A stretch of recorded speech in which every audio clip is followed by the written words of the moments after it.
let's talk about grief, and specifically about a creative grief process that I took myself through that at the time I didn't even realize was a creative way to process my grief.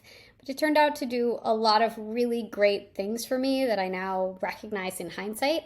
So I want to share this with you. So my mom passed away in 2008, and about a year and a half later, starting in May of 2009, I got this idea that I wanted to do a photo series about my mom. I would take a picture of one thing every day that reminded me of her, and then write a little bit about it. And this process turned into Mom Minders. At the time, I did not know why I was doing it. I just needed to do it. I was enjoying doing it. In hindsight, looking back on the project, now 14 years later, I recognize so many ways that it helped me process my grief. Essentially, I ran into my grief instead of running away from it, instead of trying to avoid it, instead of trying to resist it. I intentionally searched for things that reminded me of my mom. And then I let those things affect me in whatever way they needed to. So sometimes I would find things that reminded me of her, and I would be laughing about some wonderful memory, some experience that we shared together.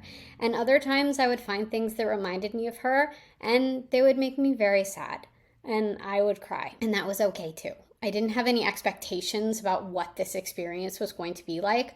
All I knew was that I was looking for reminders of my mom. What I discovered in doing this project was that in seeing a mom minder out in the world, I then remembered something about my mom, some kind of memory, and then I got to experience that moment again in my mind, in my memory, and in a way I got to be with her again for a minute. And that felt really lovely to me.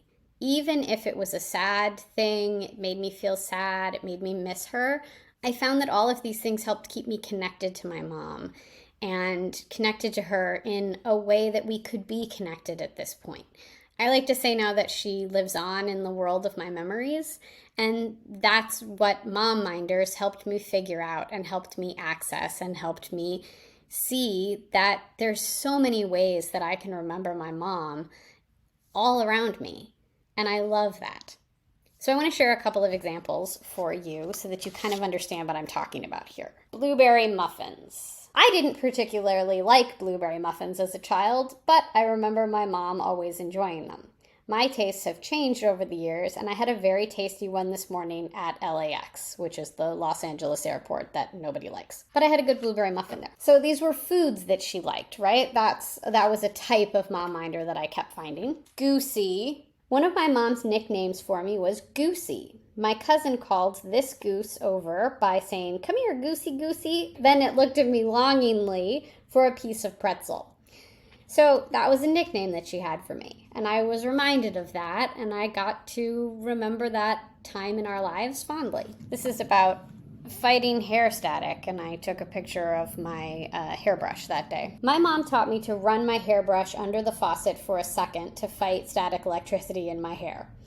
The water from the brush adds a little bit of moisture needed to keep hair from standing on end. This trick was mostly useful growing up in the winters of Massachusetts, but I had to employ it today in chilly Wisconsin. So these were things that she taught me to do. So I found 365 things over the course of a year that reminded me of my mom. And I have a book, I have a record of it that I can go back to. And it feels really nice to have that. So I encourage you, if you are grieving, if you are mourning for someone that you've lost, and this starts to sound appealing, this idea that I've shared, give it a try. I really would recommend it. It did a lot for me. It helped me face my grief head on and go all the way into it rather than running away from it. I wasn't avoiding it, like I said earlier. And if you do want to do this, I have some tips for you. First tip would be, I recommend keeping a record of it, even if it's just a private record for yourself. That way it's more of a project, it gives it more meaning, it's more of a process. If you want connection with other people through it, maybe consider doing a blog or an album on Facebook. It was really nice to hear from people that they got a sense of my relationship with my mom. Also, just let it happen. Let these reminders surprise you.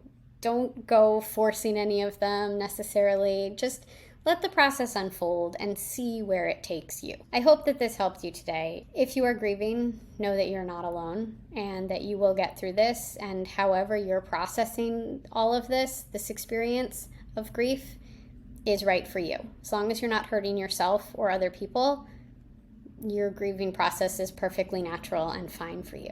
That's what I have for you today. Thank you so much for joining me. Please like, comment, and share this video with your friends, anybody that you think would benefit from it. Also, please check out my website, thealignedactor.com, for more on me, Amy Schloerb, and my work. And I'll see you next time. Bye.